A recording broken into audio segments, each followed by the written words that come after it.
In this country, some truths aren't self-evident. And NPR's Black Stories, Black Truths, a collection of stories as wide-ranging and real as the people who tell them, we celebrate the Black experience for all its soul and richness. Search NPR Black Stories, Black Truths wherever you get podcasts. Do you think about the legacy that you will leave behind? No. Wow, I'm surprised by that answer. Huh. No, because it gets you caught up in your life, and that's not what your life. Your life is not about your life. Your life is about your duty. I'm Rachel Martin, and this is Wild Card, the game where cards control the conversation. Each week, my guest chooses questions at random from a deck of cards. Pick a card 1 through 3. Questions about the memories, insights, and beliefs that have shaped them. My guest this week is poet Nikki Giovanni. When you look at the stars, and then you think about the other life forms, you think, well, there is something else. I can't quit now. There is something else. There are so many words I could use to describe my guest today. Poet, revolutionary, queer icon, feminist, space enthusiast, mother and grandmother, legend. Nikki Giovanni is all those things. But she is also a woman who figured out really early that she didn't have to apologize to anyone for who she was or for what she wanted from her life. She can write poems that look directly at all the pain and hatred in the world, and she can write children's books about feeling safe and loved. She can also conjure what it will look like when humans set up shop on Mars and Black women lead the way. Nikki Giovanni has just been doing it her own way all along, and writing it down so the rest of us can start to see beyond ourselves and whatever hard thing we happen to be stuck in at any particular moment. Nikki Giovanni, welcome to Wild Card. I'm so glad you're here. Oh, thanks, Rachel. I'm glad to be here. So Yeah. I understand you turned 81 on June 7th, am I right? 81. I couldn't believe, I can't believe it. And, I used to say all the time, I really liked old age. It was a good idea. But 80 really kicked my butt. And I'm hoping that 81 is a lot better. I just got out of the hospital about a week ago. I was just I'm just old. And I was dehydrated. And I had to go to London twice. And I like London, but flying back and forth is... I know. I could have swum. I would have been better off. So, There you go. So are you a person who enjoys a good birthday party? Did you have one? I am not, and I did. I just had... No, parties are work, no matter what anybody says. But we played bid whist. I have a bid whist group. And we played... I don't know what that is. That's a card game? It's like bridge, only for more intelligence. And if you do say we're gonna get letters on that one. And my dear friend, whom I love so much, Jovan Jackson, came down. And Jovan doesn't go any place without his saxophone. So he plays sax. He plays tenor sax. And so that was very nice because there was no work. Yeah. I didn't have to do. And that sounds like a good birthday. Yeah. And I was glad to be out of the hospital, and I was glad to be with friends, and I didn't have to get dressed. I did shower, but I didn't have to be dressed. I get it. Yeah. I'm so glad you're out of the hospital. I'm glad that you're doing better. Are you a game person? What do you think about this? Oh, I love games. You do? Oh, sure. The Weakest Link, Jeopardy, The Wall. Yeah. All right. I'm into it. So let me explain how this is going to go, okay? Okay. I've got a deck of cards in front of me, and each one has a question on it that I would love for you to answer. I'm going to hold up only 3 cards at a time, and then you, Nikki, are going to choose one at random to answer, okay? Mm-hmm. There are 2 rules. You get 1 skip. If you use your skip, I will swap in another question from the deck, okay? And rule number 2, you get 1 flip. So you could put me on the spot and ask me to answer one of the questions before you do. And we're breaking it up into 3 rounds, okay? Memories, insights, and beliefs, with a few questions in each round. And because it's a game, there's a prize when you make it to the end. Ginger cookies. Ginger cookie. How did you know? Oh, I wish I'd made you fresh ginger cookies. I love ginger cookies. Soft kind or crispy? Soft. Soft. Always soft. Like my grandmother. Oh, It's not ginger cookies. I should just tell you right now so you can emotionally prepare. I'm leaving. I'll see you later. Okay, so this is the memories round. 3 cards to choose from. 1, 2, or 3. Of course, 2. Of course, 2. You said that like everybody knows it's 2. It's the best number. Well, I'm a baby sister, so I'm number 2. I get it. Okay. Were you ever obsessed with a particular cosmic question as a kid? Yes, I wanted to know why Mars was red. And my obsession was that there was a war on Mars and that they had developed atomic energy so that Mars burned itself up. And as I lay in bed for most of my life, actually, to look out the window, I have seen Mars, which is why I talk about it a lot. And I would like to go to Mars because I think that as a Black woman, my sisters and I could build a community. And I love that you have planted that idea in our collective consciousness and have written a lot about it. When did Mars come into your head? Do you remember? Like as a kid? Like what? How did you even? I didn't think about Mars as a kid. How did it capture your imagination? I'm a baby sister. I shared a bedroom with my big sister. She wanted the bed by the wall. I don't know why, but that gave me the bed by the window. And so I would look out the window and watch the stars. And the stars haven't changed. So you have to ask yourself, what are they telling us? What am I learning? Did fixing your gaze upward make you feel safer? I mean, you had a tough home life. You've talked and written a lot about that. Did thinking about the planets, the cosmos, the universe, did that help you escape the whatever was going on at home? Well, my parents had what I would call, in nice words, troubled marriage. And what space let me know is that this could not be the end. And thank God I did have a grandmother. And I went ultimately to live with my grandmother. But when you look at the stars, and then you think about the other life forms, and you think, well, there is something else that I can't quit now. There is something else.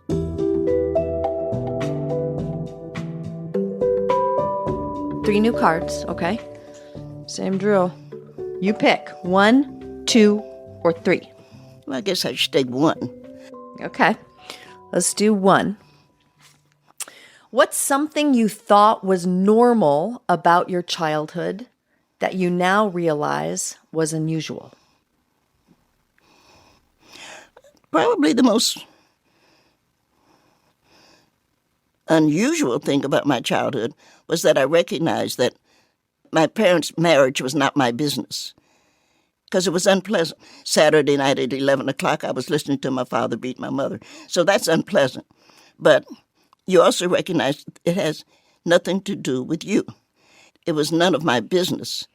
And I didn't believe Ozzie and Harriet or Father Knows Best. I didn't believe any of that. I still don't think that there's such a thing as a happy family. Because that was your norm. So you assumed that all families to some degree were broken in that way. Yeah, they're crazy. And so the best thing you can do, sometimes you need to walk away. You need to find friends and get rid of the family. Because the family drives you crazy. Mm-hmm. Just because you happen to be born doesn't make them kin to you. You make your own family, is what I guess I'm saying. Yeah. I recommend dogs. But they're faithful, they're intelligent, and they always love you.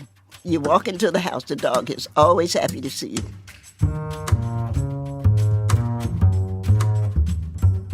We've got to take a quick break, but when we come back, I ask Nikki if she is afraid of anything, and her answer may surprise you.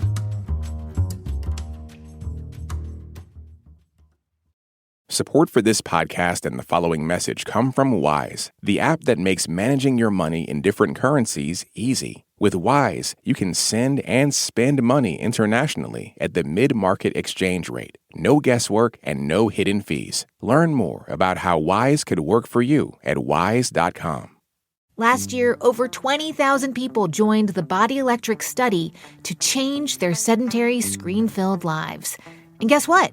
We saw amazing effects. Now you can try NPR's Body Electric Challenge yourself. Listen to updated and new episodes wherever you get your podcasts. All that sitting and swiping, your body is adapting to your technology. Learn how and what you can do about it. I really felt like the cloud in my brain kind of dissipated. Once I started realizing what a difference these little breaks were making, there's no turning back for me. Take NPR's Body Electric Challenge. Listen to the series wherever you get your podcasts. This is my voice. It can tell you a lot about me, and I'm not changing it for anyone. In NPR's Black Stories, Black Truths, you'll find a collection of NPR episodes centered on the Black experience.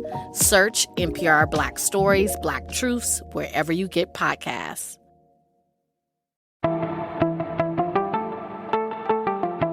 Now we move into the second round. Oh. The insights round. This is stuff you're learning now, stuff you're working through now. Okay, 3 new cards, 1, 2, or 3. Remember, you have a skip and a flip. You don't have to use them. 1, 2, or 3. Well, let's go for 2 again. Okay. What emotion do you understand better than all the others? Patience. Oh. I'm incredibly patient. It takes a lot to really push me. Huh. Yeah. Where does that come from? Well, I don't know. I'm the baby sister of 2. So that teaches you, one, you're always watching your big sister because they're always so wonderful. They're prettier, they're more intelligent, everything. And so In you're your always, mind, yes. You know, and you want to say, well, one day I'll grow up or whatever. But most of my friends are older. I have very few friends who are my age. I'm 80. I'm 81. Right. But, It's a long life already, Nikki, 81. And most of your friends are older than that. Some good longevity. Well, I'm hoping that Aunt Sarah, who was my mother's great aunt, but and nobody liked Sarah, by the way. She was a despicable person, but she lived to be 100. So I do want that gene that lets you live to be 100. I think it'd be interesting to see what's happening at 100. My kids asked me that recently, if I wanted to, not just to 100, but like, would I want to live forever? And then, that's an interesting question to talk about with kids, and how having a finite end to life sometimes creates appreciation because you think things are going to end, But I said I would do it with some caveats. I just want my health. I want my body to still work. I don't want things falling apart on me. Well, things are going to fall apart. And so that's, again, one of the things that you can hear in my breathing. It's because of the pneumonia. And that'll go away. This will get well. But I'm not afraid of, being blind. I have a friend who's losing her sight. And it makes her very uncomfortable. I think it's what an opportunity to now see the world in a different way. I mean, look at Ray Charles or Stevie Wonder. So you say, well, they couldn't see, but look at what they created. So obviously they saw something. And I'm not afraid. As I said, 80 kicked my butt. I mean, if it could be wrong with me, it was wrong with me. And I was thinking, okay, well, I had cancer, I had lung cancer, and I had breast cancer. And I said, whatever it happens, I don't want to be sitting, well, I'll be sitting in hell because I don't think I'm going to heaven. But I don't want to be sitting in hell. And they said she fought cancer for, 20 years. I'm not fighting any disease. I'm learning to live with it. Yeah. And I want the disease to live with me. So every morning that I wake up, me and cancer, we're in good shape. And I said, well, let's take a shower. Go about our day. Let's do our life. Yeah. And one day we won't. And then that means that I'll be transitioned. I'll be in another place. And that's what, I was talking about my grandmother, but that's what I think about grandmother, or about Sister Althea, who was my 8th grade teacher, and I loved her so much. But I don't think they're not dead, because they will never be forgotten for me. And I find myself, if I'm not careful, and sometimes even if I am, talking to them, or they're talking to me. You're never alone when you have somebody like that around you. Yeah. Are you afraid of anything? Well, I'm very cautious around ostrich when I was on, Nikki, what are you talking about? Well, Ostriches? You're afraid of ostriches? Well, yeah, you ever been on safari? They are mean. No, they are mean, and that kick will kill you. Ask a lion. If you had to put a lion against an ostrich, the lion is gone. That's why you don't see lions. That was just like not where I thought we were going to go. Oh. No, I like it. I mean, it's real. That is your fear. The ostrich. Yes. Yeah, and you have to be very careful around them. I'm not afraid of lions because lions are an intelligent being that, unless you're threatening them, they're not going to bother you. Right. But the only ostriches I've had in relation, it's been unpleasant. And I'm lucky that they didn't get to me, or they would have killed Thomas and my son and I on safari. You have to be careful around ostriches. People need to know that. That is a good and unexpected public service announcement that you have provided, Nikki Giovanni. Okay, next question. 3 more cards. 1, 2, or 3? Okay, let's do 3. 3. In what ways do you choose to find joy? Cooking. Cooking. I love to cook. Do you? I really do. I cooked with my grandmother, and my mother could cook, but not as well as my grandmother. And I didn't cook with Mommy. I watched Mommy cook, but I cooked with grandmother, and I would be the one. She used to be the one. I hope nobody's upset, but you go and get the chicken. We lived in Knoxville, and so you'd have Tennessee, to go. yeah. Mm-hmm. Yeah, you could go to chicken. Chicken was, unfortunately for the chicken, alive, and so grandmother would wring its neck. And then I would be the one to have to pluck it, and I learned to pluck the chicken, but I also learned to cook chitlins, because I learned to turn the chitlins or intestine. Yeah. I learned to turn them inside out and pull the fat out. But I also learned to break string beans, and when you do that, you want to pull the string out. So I love every time I'm cooking something, I'm thinking about grandmother and how she did it, and what. Oh, I love that. It's like she's with me. Yeah. It's like but I do. It always makes me happy, and I like other people's cooking sometimes, but mostly, if I have my way, I do my own. You said that sometimes you catch yourself, or maybe it's not catching yourself, just sometimes you do just talk out loud to your mom or your grandmother. Yeah. Does it happen when you're cooking? I don't know if I'm talking out loud so much as remembering.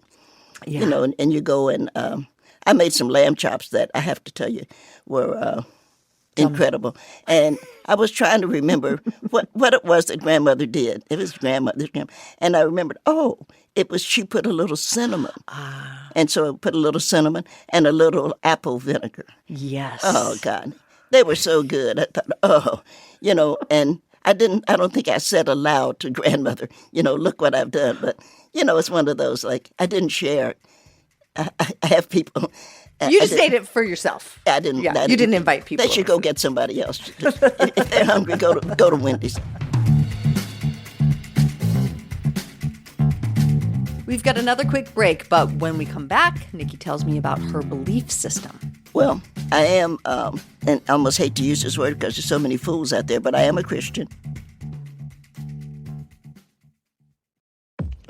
Black perspectives haven't always been centered in the telling of America's story. Now, we're taking center stage. Introducing NPR's Black Stories, Black Truths, a collection of Black-led stories from NPR's podcasts. Search NPR Black Stories, Black Truths wherever you get your podcasts. On the Inheriting podcast, if you ask a Filipino American or Asian American who is Patrick Salver, they have no clue. Pat Salver was a Filipino civil rights hero, but his activism came at a cost. The FBI labeled me as a troublemaker. Now, his niece unearths his legacy.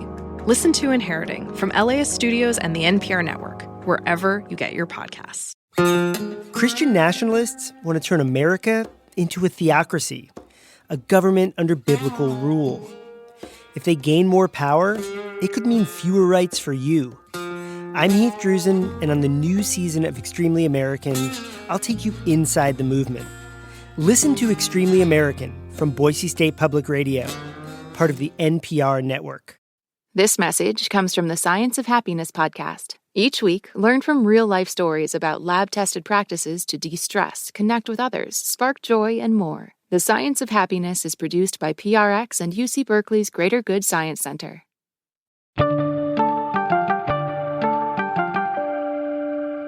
So now this is the beliefs round. Beliefs. 1, 2, 3. Okay, 3. 3. Do you think about the legacy that you will leave behind? No. Wow, I'm surprised by that answer. No. Huh. No, because it gets you caught up in your life, and that's not what your life. Your life is not about your life. Your life is about your duty. And so, no, I don't think about it, Have you seen people get too caught up in preemptively analyzing their legacy? Oh, I've seen a lot. As I said, I know a lot of famous people, and they're all, I wonder what my stamp will look like. I'll be dead, so it doesn't matter. No, I'm serious. Someone did not say that to you. Yeah. Oh, wow. And so you just look, no, I'm just glad when me and cancer wake up. And now when me and cancer and pneumonia wake up. And one day we won't.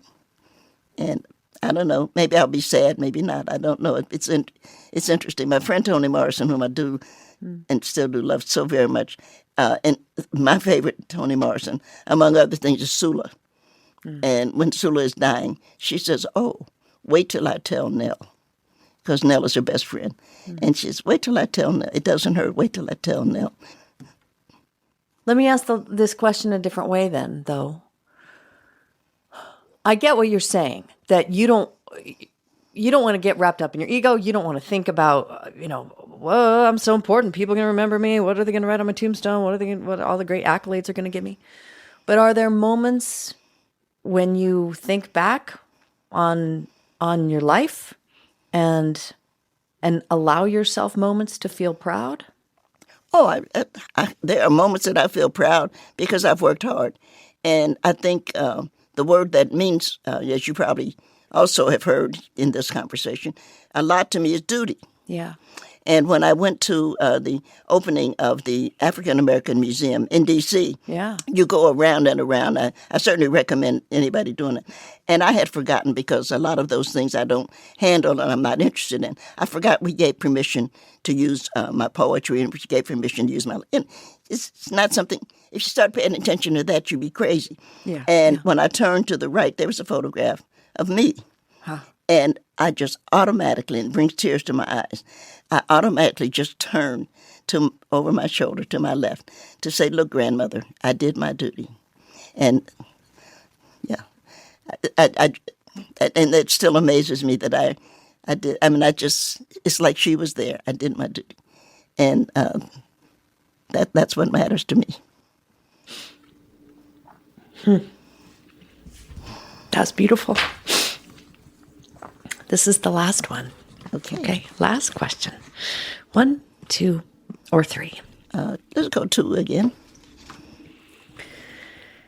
What belief helps you make sense of the world? Well, I am, and I almost hate to use this word because there's so many fools out there, but I am a Christian. And I think Jesus is a really interesting guy. I really am fascinated by the way he conducted his life. And I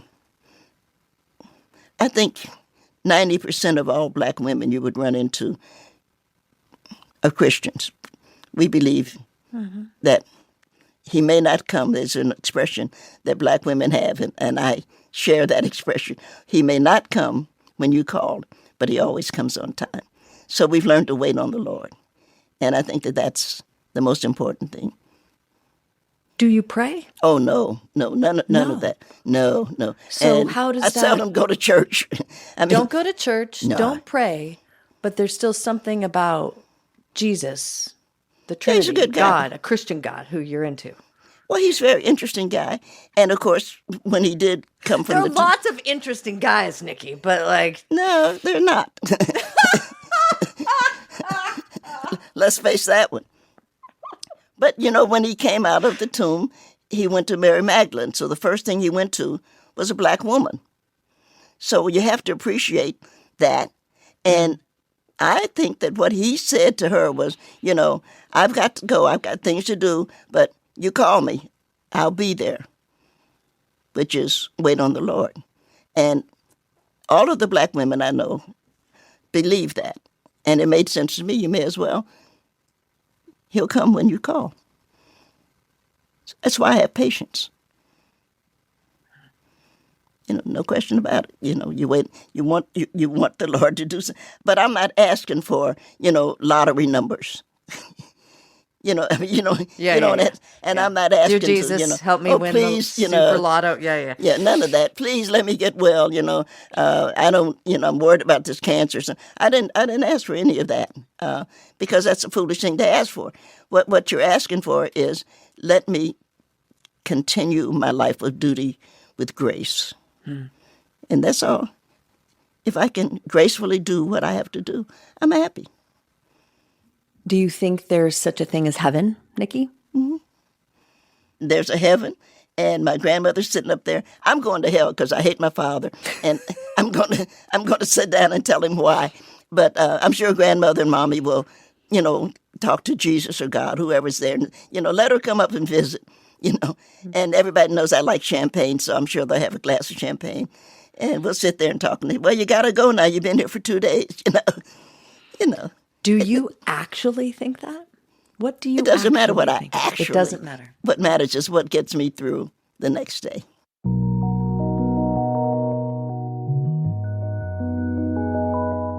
Well, you won the game, Nikki. So the prize, alas, is not ginger cookies. Oh. I know. It is a trip in our memory time machine. Yep. So, as your prize, you get to revisit one moment from your past that you would not change anything about. It's just a moment you'd like to linger a little longer in. What moment do you choose?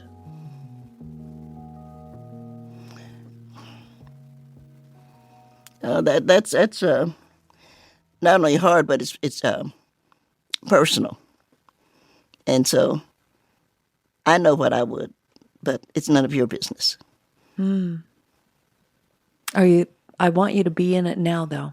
Can you go there now in your mind? I go there. I know I go there quite a bit. You do. You don't know me. Because you don't need me to take you there. Yeah, no, I've been. I haven't been well right now. I'm getting better, but I haven't been well, and so I stay in that spot right now, and it works. My old ladies come through. No matter what's going on, my old ladies are. I'm in the hospital. To me, I love hospitals because they're grandmothers. And they come in the morning and they say, "How's my baby doing today?" But it's like all of these, not all, but a couple of old ladies that I've really loved, and they're right there. They say, "You'll be all right. Don't worry about it." Well, you don't know me anything. You don't have to take me to your moment, but I'm glad that you can go there easily these days. Yeah, they're with me. Yeah. Yeah.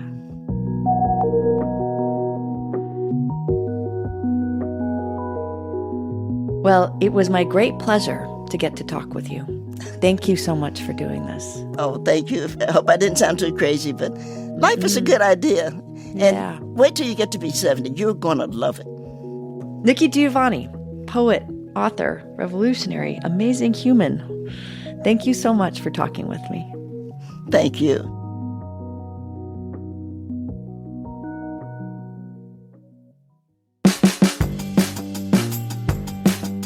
If you want to hear more from Nikki Giovanni, we've got a bonus question you can hear by signing up for Wildcard Plus. I ask her what her thoughts are on marriage. Well, first of all, it takes patience, of which I have a lot. And secondly, well, it's a good tax write-off, by the way. Oh, Nikki! You'll also hear Ted Danson talk about adjusting to the world of adult responsibility. And you'll hear my reflections on how those conversations affected me personally. Wildcard Plus is the best way to support our show and support public radio at the same time. Go to plus.npr.org/wildcard to join today. Next week on Wildcard, LeVar Burton plays the game. He talks about the privilege and the challenge of being a beloved children's television host. It is hard to imagine you getting really pissed off about something, getting really angry about something. Oh my God, you could not be more wrong. This episode was produced by Lee Hale and edited by Dave Blanchard. It was fact-checked by Barkley Walsh and mastered by Robert Rodriguez. Wildcard's executive producer is Beth Donovan. Our theme music is by Ramteen Arablui. We'd love to hear what you think about the show. You can reach out to us at wildcard@npr.org. We're going to shuffle the deck and be back with more next week. See you then.